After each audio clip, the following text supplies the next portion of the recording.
Bom dia, tudo bem? A mensagem que Deus colocou para mim hoje, ela diz assim: Deus conhece as nossas dificuldades e sabe das nossas necessidades. Seja grato.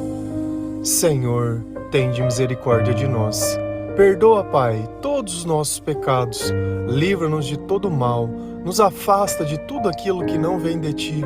Nós agradecemos, Senhor, por mais esse dia, pelo alimento, pela palavra, pela presença. Aceita, Senhor, essa nossa oração, esse nosso louvor, pois nós Te amamos, bendizemos, adoramos. Somente Tu é o nosso Deus e em Ti confiamos.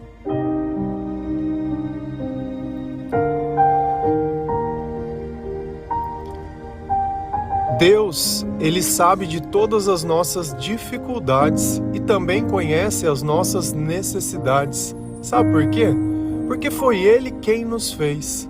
Ele sabe que nós precisamos de algo para comer, de algo para vestir e precisamos dele também para sobreviver nesse mundo. Então não adianta nós pensarmos que a nossa vida serve apenas para buscar os nossos próprios interesses. A nossa vida, ela vai além disso. Porque mesmo estando vivo, se nós não temos um propósito de viver, a nossa vida ela não vale de nada. Os nossos sentimentos, eles não são bons e os nossos pensamentos piores ainda. Então, quando nós encontramos o Senhor, quando nós começamos a ler a palavra de Deus e começamos a abrir a nossa mente a esse novo mundo, o mundo espiritual, a qual eu não enxergo com os meus olhos, mas com o meu coração, que eu começo a ver que a minha vida ela faz sentido e que viver é bom sim, que existem bons sentimentos e boas coisas ao lado de Deus, que a minha vida não precisa ser uma eterna procura, que o amor que eu preciso está em Jesus Cristo, que somente Ele pode perdoar os meus pecados, que nele existe liberdade, que o Espírito Santo ele complementa a minha vida, ele afasta a solidão, que ele tira de ruim tudo aquilo que existe dentro do meu coração e dos meus pensamentos. Jesus é tudo aquilo que você buscava e não sabia. Jesus, ele completa a nossa vida. E quando nós entendemos que o seu amor, ele é infinito, que ele quer estar conosco por toda a eternidade, e que quando nós nos reconciliamos com ele, nós nos reconciliamos com o amor, é que nós começamos a entender melhor as coisas, que mesmo eu tendo todas as dificuldades do mundo, quando eu estou ao lado do Senhor, eu sei que de alguma forma um jeito vai ser dado. Ele conhece tudo aquilo que existe dentro de mim e o melhor de mim precisa ser descoberto por Ele. Porque quando nós tentamos sozinhos, quando nós nos capacitamos apenas com o nosso intelectual, assim que se diga, nem sempre as coisas elas dão certo. Então, você tem aquela sensação de um fracassado, que tudo que você fez na sua vida não deu certo. Mas você tentou tudo aquilo de que forma? Você planejou de que jeito? Qual era a razão do seu coração para querer todas essas coisas? Se a gente não faz por amor, nunca vai dar certo. E o amor não é uma pessoa, o amor ele é um espírito. Você tem costume de agradecer aquilo que você tem, seja pouco ou seja muito? Se aquilo pode matar a tua fome, independente se seja o que você quer ou não, ou que você acredita ou não, ou deseja ou não, será que isso não mereceria ser agradecido? Será que não é das pequenas coisas que Deus faz grandes milagres? Porque sem gratidão não existe milagre. Sem a presença de Jesus não existe milagre. Quem vive longe de Deus vive em eterna necessidade, porque você cria dentro de si um desejo de coisas que não são necessárias. Sofre por querer ter alguma coisa, se endivida para ter essas coisas, mas depois que tem, parece que aquilo não significa nada.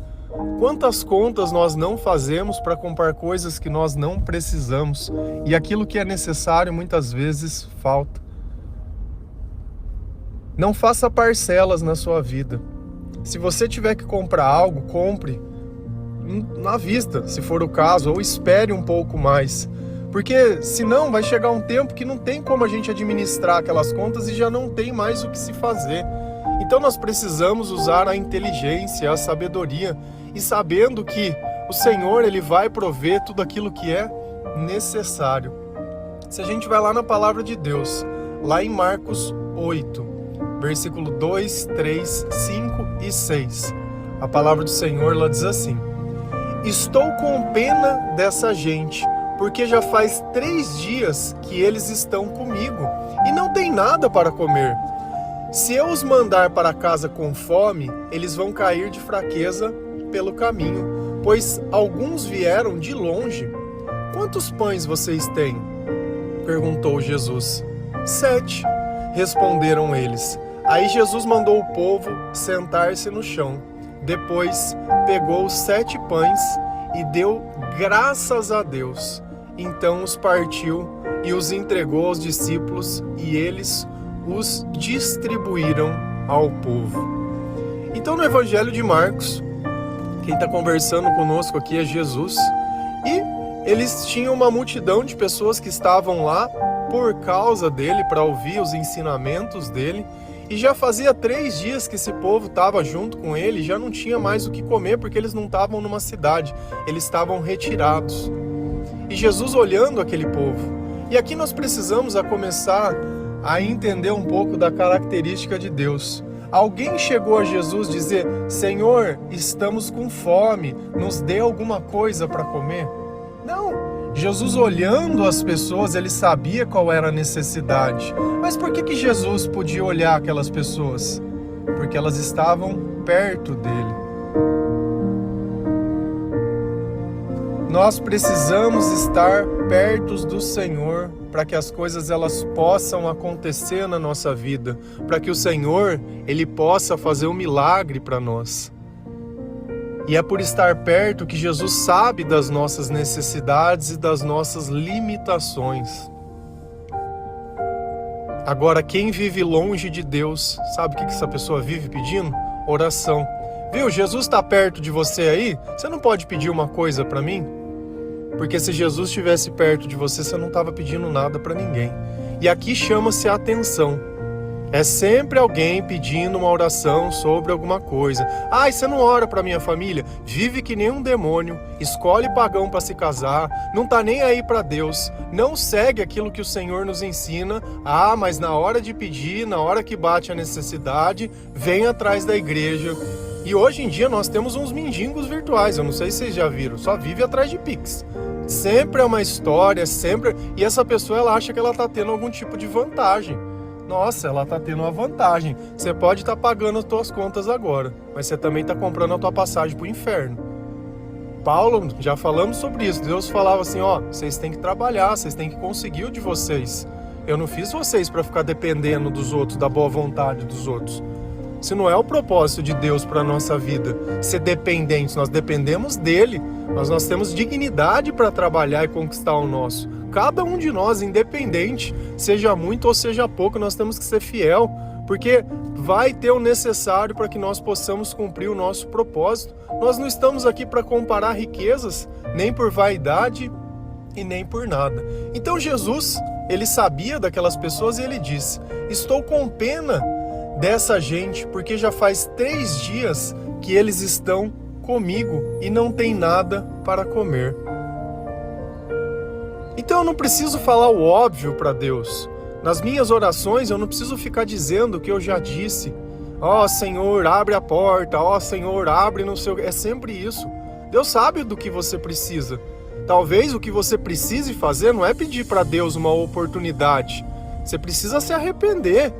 Porque o que impede de nós termos uma vida cheia do Espírito Santo? São os nossos pecados. E quem pode perdoar os nossos pecados? Jesus Cristo. E por que Jesus perdoa os nossos pecados? Porque eu confesso, porque eu admito, porque eu me arrependo. E arrependimento é mudança de vida. Arrependimento não é fazer depois que tudo deu errado, não tem mais o que ser feito. Ah, então agora eu tô. Não. É você buscar na palavra de Deus a oportunidade de se reconhecer pecador e saber que o nosso Salvador é Jesus Cristo. Então, por estar perto de Jesus, Jesus conhecia a necessidade dessas pessoas. E Jesus tinha uma escolha. Podia mandar aquelas pessoas embora. Falou, ó, vocês já estão com fome aí, vai cada um procurar a tua vida. Mas, se eu os mandar para casa com fome, eles vão cair de fraqueza pelo caminho, pois alguns vieram de longe. Então aqui olha para você ver como Deus trata todos com igualdade. Tinha alguns que vieram de longe. Esses iriam fazer o quê? Cair no meio do caminho. Beleza. E os que vieram de perto? Esses podiam ir embora que não ia ter problema. Mas Jesus não mandou ninguém ir embora. Jesus, quando ele vai tomar a bênção, ele não vai excluir as pessoas. Quem estava lá para receber, vai receber, independente. E às vezes a gente quer medir se a pessoa merece ou não, se é justo ou não, se é pouco ou não. Igual a passagem da vinha, onde eles contratam os trabalhadores por 1 denário, 1 moeda, né? E ele chega de manhã, viu umas pessoas que não estavam trabalhando e disse: olha, você não quer trabalhar na minha vinha hoje? Eu te dou 1 moeda. Tudo bem. E esse dono da vinha, ele continua buscando as pessoas. Então ele vai às 8 da manhã, às 9 da manhã, às 10 da manhã, ao meio-dia, à 1, às 2, e ele continua oferecendo a mesma quantia de dinheiro. E aí chega no final do dia, na hora de pagar, ele paga as pessoas que ele contratou por último. Então, uma pessoa que foi das 5, ela trabalhou das 5 às 6, ela ganhou 1 moeda. E uma pessoa que trabalhou das 8 às 6 também ganhou 1 moeda. E essas pessoas, elas se revoltaram e quiseram tirar satisfação com ele. Falou: poxa, mas não é justo o que você está fazendo. Mas o que eu combinei com você? Não foi 1 moeda? Se eu tô te dando o que é o combinado, eu não fiz nada além do que nós tínhamos, um tinha prometido ao outro. Agora, se eu quis ser generoso às outras pessoas, o que você tem a ver com isso? O dinheiro é meu? Você vê como a gente quer fazer juízo de valor e a gente só quer ver quando é ao nosso lado. Quando a graça está sendo derramada na vida de outra pessoa, a gente quer ver se merece. Poxa, se eu estou recebendo o que eu combinei, tá ótimo, tá maravilhoso. Porque era para mim estar lá na praça sem receber nada. E às vezes a gente quer continuar reclamando. Mas olha a mentalidade de Jesus. Ele falou: não, tem pessoas que elas vão sofrer no meio desse caminho. Eu não vou abandonar esse povo. Então eu não preciso dizer o óbvio para Deus novamente. Ele sabia que eu tinha uma necessidade, sabia também que eu não daria conta do caminho. Por isso que uma coisa é a gente tentar com Deus e a outra coisa é a gente tentar sem Deus. É alguém que está cuidando da gente. E aí na hora de resolver o problema, será que ele terceirizou? Será que ele chegou lá e falou: precisa de comida, vocês vão e resolvam? Não, ele viu o que tinha ali com eles. O que nós temos? Nós só temos 7 pães. Poxa, mas 7 pães, a Bíblia fala que tinha mais ou menos 4.000 pessoas. Olha que tem pessoa que se deixar, ela come sozinho, pelo menos uns 4 pãozinhos, hein? 7 pães. 7 pães para 4.000 pessoas. E Jesus fez o quê? Disse que era muito pouco, que não ia dar nem nada. Ele fez uma coisa que nós não sabemos fazer, que é o quê? Agradecer a Deus. Quantos pães vocês têm? Perguntou Jesus. 7, responderam. Aí Jesus mandou o povo sentar-se no chão. Depois pegou os 7 pães e deu graças a Deus. Nós lemos esse dia a passagem ao qual os discípulos diziam que algo queimava dentro do coração deles e os olhos deles se abriram quando? Quando ele partiu o pão e dando graças a Deus. Então o que santificava as coisas? É lembrar que aquelas coisas vieram do Senhor, independente de muito ou pouco, vieram do Senhor. E se você tinha algo para segurar, era graças a Deus. Então ele sabia que aqueles 7 pães era graças a Deus. E você fica imaginando a cara dessas pessoas. Jesus dizendo: olha, senta todo mundo aí. O povo olhando falou: ué, mãe, peraí, vai dar pra gente comer, mas não tem nem pra eles comerem. Será que vai dar pra gente? Nós já vimos diversos relatos da palavra de Deus acontecendo esse mesmo tipo de coisa, onde todo mundo achou que era pouco, a graça abundou e deu para todo mundo ao ponto de sobrar. Mas a diferença está sempre nas atitudes de Cristo. Tudo que ele colocava na mão dele, ele agradecia a Deus. Então os partiu e os entregou aos discípulos, e eles o distribuíram ao povo. E se você continua lendo essa passagem, você vai ver que todo mundo se comeu até se satisfazer, e ainda sobraram o quê? 12 cestos de pães. E aqui ainda Jesus ele pega mais uns peixes e faz a mesma coisa com os peixes. Então, o costume de Jesus é: tudo que ele pega, ele dá graças a Deus. E eu acho que esse devia ser o costume. Se você recebeu o seu salário, seja muito, seja pouco, dê graças a Deus. Porque é assim que Deus multiplica as coisas, quando nós sabemos o valor das coisas que nós recebemos. Porque por muito tempo nós só vivemos reclamando que não dava, que era pouco, que isso, que aquilo, que tudo tá caro, que tudo... Não vai faltar. Não vai faltar. Por mais que você acredite, se você der graças a Deus, não vai faltar. E se a gente continua lendo a palavra de Deus, lá em Marcos 8, versículo 14, 17 a 19, a palavra do Senhor ela diz assim: os discípulos haviam esquecido de levar pão e só tinham um pão no barco. Jesus ouviu o que eles estavam dizendo e perguntou: por que vocês estão discutindo por não terem pão? Vocês não sabem e não entendem o que eu disse? Por que são duros para entender as coisas? Vocês têm olhos e não enxergam? Têm ouvidos e não escutam? Não lembram dos 5 pães que eu parti para 5.000 pessoas? Quantos cestos cheios de pães vocês recolheram? Eles responderam: 12. Então essa passagem, ela é sequência da outra que a gente estava lendo. Então Jesus, ele é interpelado pelos mestres da lei e eles queriam de todo jeito que ele fizesse um milagre. E aqui nós vemos, Deus fez um milagre a quem não pediu, que foi aquelas pessoas que estavam por fome, mas deixou de fazer um milagre para quem queria ver um milagre. Será que eu tenho que orar pedindo para Deus um milagre, ou é a minha necessidade e o cuidado do Senhor que vai trazer um milagre para a minha vida? Ou será eu estar perto de Jesus que vai fazer o milagre acontecer, ou eu chegar a Jesus para que ele possa mostrar o poder dele e fazer quem ele é, dizer quem ele é e provar quem ele é? E aí Jesus ele disse: olha, cuidado com os fermentos do fariseu. Pronto, os discípulos dele ouviram a palavra fermento, já associaram a pão e já começaram a discutir sobre a comida. Então eles estavam entrando dentro do barco e eles tinham esquecido de levar pão e só tinha um pão dentro do barco. Então quando eles ouviram a palavra fermento, já gatilhou na cabeça deles, que eles deviam pensar só em comer. Ah, mas nós não esquecemos de trazer o pão. Será que é disso que ele está falando? E Jesus não estava falando. Jesus não estava preocupado com essas coisas. Se a gente lê lá em Mateus, Deus fala: olha, coloque o reino de Deus em primeiro lugar da sua vida e tudo aquilo que for necessário, tudo aquilo que for básico será acrescentado. E ele vai falando: os pagãos que vivem atrás daquilo do que comer e do que vestir, eu sei, Deus sabe das nossas necessidades.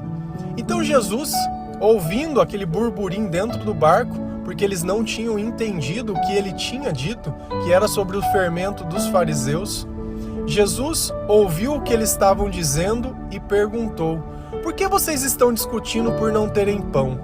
Você acha que alguém que tinha acabado de presenciar um milagre da multiplicação dos pães deveria estar preocupado com pão?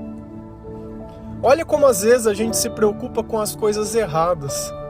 A nossa preocupação tem que ser o quê? Diariamente, buscar a presença de Deus. O nosso objetivo central tem que ser esse. O resto, Deus vai fazer. Se nós vivermos dessa forma, eu garanto para você que os teus sentimentos vão ser os melhores possíveis e as soluções de Deus também serão as melhores. Porque Ele cuida, Ele cuida. Lembra sempre, Deus cuida. Deus é o amor. E através de nós, Ele vai usar também para ajudar outras pessoas. Porque não é só a nossa vida, mas é a vida de todos. O amor que nós recebemos e a graça, ela é abundante. Só que nós precisamos sempre lembrar que nós precisamos nos arrepender para que nós possamos viver isso que a palavra está nos ensinando. Então, às vezes, Jesus está falando de uma coisa e nós estamos pensando em outra. Jesus estava dando um ensinamento muito mais profundo sobre a igreja. A igreja que só quer ver o oba-oba, só quer saber, só é bom se tiver milagre. Agradecer a um prato de comida? Não, eu tenho que me tornar empresário. A igreja boa é aquela que está lotada. Ei, será que isso é a igreja do Senhor ou é a vaidade do homem? Será que não é isso que Jesus está dizendo? Poxa, mas será que vocês não estão percebendo que a intenção de vocês está no lugar errado? Será que vocês não estão discutindo por coisas que vocês não precisam se preocupar? Vocês não sabem e não entendem o que eu disse? Por que são tão duros para entender as coisas? Jesus está chamando a atenção daquelas pessoas. E foi as pessoas que ele escolheu, foi as pessoas que estavam testemunhando os milagres. São as pessoas que vão levar o evangelho adiante. Só que ainda assim eles não entendiam o que Jesus estava fazendo. E sabe o que parece para mim? Quando eu comecei a ler a palavra de Deus, e assim também como acontece na vida de todo mundo que começa a ler, parece que o nosso coração ele se volta a uma outra religião, a um cristianismo que não é pregado dentro da igreja. Porque por mais que as pessoas há muito tempo frequentem a igreja, parece que elas não adquirem essas características e esses frutos do Espírito Santo, que quando nós lemos a palavra de Deus e temos essa vida diária na presença do Senhor, ela cria em nós. Todo mundo começa a acordar muito antes, 4 horas da manhã. Todo mundo acorda e já busca a Bíblia, a primeira coisa. É como se um filho que chorasse e a mãe chegasse para amamentar. Se a nossa vida ela não é assim, parece que está faltando alguma coisa. Parece que se não tem um louvor tocando, não tem Jesus sendo dito, parece que alguma coisa está incompleta, está quebrada. Então esses são os frutos de uma vida cheia do Espírito Santo. Essa é a graça de se viver. Esse é o nosso propósito e esse é o nosso chamado. Mas não, às vezes a gente fica lá, acordado até tarde, vendo coisas. Cara, para e pensa, quantas séries você já viu, quantas coisas você assistiu, o que você lembra dessas coisas? Não lembra de nada. Agora a palavra que a gente lê, nossa, essa fica dentro de nós. Os versículos, as palavras, as conversas, as orações, tudo fica dentro de nós. Poxa, como que é possível? Eu há mais de quase 1.200 dias tá falando todo dia alguma coisa para vocês. Só que eu tava me recordando. Praticamente eu fiquei 3 anos lendo a Bíblia todos os dias, para que eu possa ter uma bagagem, para que a palavra estivesse dentro de mim, para quando eu falasse, eu não estivesse aqui pregando opinião como muitos fazem. Rapaz, tem padre às vezes pregando dentro de igreja opinião, querendo colocar os homens, o homem é banana, o homem... A nossa transformação é graças a Deus, não é sobre a minha vontade. Não é a vontade humana. Agora, que moral tem um padre que não consegue condenar a idolatria que tem dentro da igreja? Não consegue pegar a palavra de Deus e exortar a si mesmo? Porque se ele falasse, olha, eu sou um idólatra, tá tudo errado o que eu prego, mas o que vocês estão fazendo... Não, mas ele quer condenar o outro. Como diz lá em Mateus, por que vê o argueiro, por que vê a trave que tá no olho do teu irmão e não vê no teu? Como que uma igreja quer ter moral para julgar as pessoas se não condenou a si mesmo? Se eu não me condeno ao pecado, eu tô errado. Quer falar sacerdote de quem? Vocês vão me desculpar, mas eu não consigo mais conviver com esse tipo de coisa. Não consigo conviver com essa boiolice que se cria. Não dá. Quer se dizer autoridades de Deus, mas são contra a própria palavra. Poxa, isso não revolta? Não revolta, a mim revolta. Porque o Espírito que Deus me deu, ele tem disso. É o mesmo Jesus que fez lá o chicote, que olhou no templo e falou, poxa, a casa do meu pai não é um covil de ladrão. Isso daqui é uma casa de oração e é assim que precisa ser a nossa vida. Enquanto vocês colocarem ainda essas pessoas como mestres e não a Jesus e não a palavra, leia a palavra de Deus e você vai ver e você vai compartilhar das mesmas coisas que eu. Por que vocês são duros para entender as coisas? Vocês têm olhos e não enxergam. Têm ouvidos e não escutam. Será que ele está falando de quem aqui? Se os próprios discípulos dele encaixou essa pregação, ele está exortando a quem aqui? É a nós. Poxa, mas vocês têm olhos e não enxergam? Você não está vendo toda essa idolatria que está dentro da igreja e não tem nada? Quando não está idolatrando imagem, está idolatrando dinheiro. Quando não está tirando a glória de mim, está colocando em vocês, ou está colocando em outra pessoa. Poxa, vocês não enxergam, vocês não vê, vocês estão errados. Por que vocês são tão duros? Pô, vocês não estão vendo os milagres, não estão vendo as coisas? Vocês chegam a mim pelas razões certas, mas não ficam por elas. Começam a buscar a sua própria glória. Misericórdia, misericórdia. eu sou cristão, mas tem hora que eu não suporto a igreja. Eu não suporto a igreja, porque a igreja não é Deus. A igreja é a reunião de pessoas. E põe um bando de fracassado. Uma pessoa que ela nunca conquistou nada na vida, para ficar dependendo dos outros e não de Deus. Porque Jesus conhece as nossas necessidades. Jesus não saía pedindo para os outros, não. Ele multiplicava. E por que nós não vemos mais milagres? Porque para ter milagre precisa ter a presença de Jesus, né? Então, alguma coisa está faltando na igreja. Não lembram dos 5 pães que eu parti para 5.000 pessoas? Quantos cestos cheios de pedaços vocês recolheram? Eles responderam, 12. Olha, dava um para cada um, hein?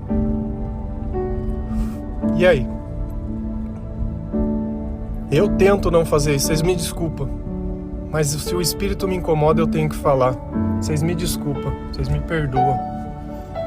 Me perdoa, mas isso entristece a minha alma de um tamanho. Porque ao invés das pessoas pegarem o Evangelho e fazerem de Jesus o seu Senhor, eles têm pego as pessoas e colocado no lugar de Deus. E não é à toa que é um povo que chora, que é um povo que é deprimido, que é um povo que vive pedindo oração, que é um povo miserável. É um povo miserável. Porque a igreja de hoje é aquela que manda voltar para casa e deixa se perder no meio do caminho. Ela não acolhe ninguém a não ser si mesmo. Porque se você falar que você está lendo a Bíblia na tua casa e não frequentando a igreja, eles vão falar que você é um desviado. Se você não se congregar ou se batizar na igreja deles, eles vão falar que você é um desviado. Como um padre já disse para mim. Um padre. Que moral que tem para falar qualquer coisa para mim. Que moral que tem.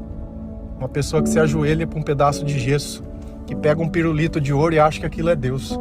Misericórdia. Misericórdia, Senhor. Misericórdia. São cegos guiando cegos. E não adianta. Quando um cego guia outro, acaba se caindo. Amém? Deus conhece as nossas dificuldades e sabe das nossas necessidades. Seja sempre grato. Seja no pouco, seja no muito, seja sempre grato. Tudo que você tiver a oportunidade de pegar na mão, dá graças a Deus. Que o Senhor se alegra com isso. E foi assim que Jesus nos ensinou. Não é o pão e não é o vinho. É a graça que nós damos, aquilo que nós recebemos de Deus. Amém? Que Deus abençoe cada um de vocês. Que o Senhor ele possa abrir os teus olhos espirituais. Que a palavra de Deus seja o seu guia. Que você defenda Jesus como você defende a igreja e os sacerdotes. Defenda Jesus primeiro. Se Jesus colocar dentro do teu coração as palavras para fazer isso, você faz. Mas eu acho muito difícil. Muito difícil. Muito difícil. Porque quando nós falamos de Jesus, nós falamos do amor, nós falamos do perdão. Nós não estamos falando da noiva, nós estamos falando do noivo. E ele é o mais importante. É por ele que nós vivemos. É por ele que nós pregamos as boas novas do reino de Deus. Ele é o nome que está acima de todo nome. E aprende a colocar Jesus no lugar certo. Se você quiser ver os milagres acontecendo e você sair desse estado de miséria espiritual.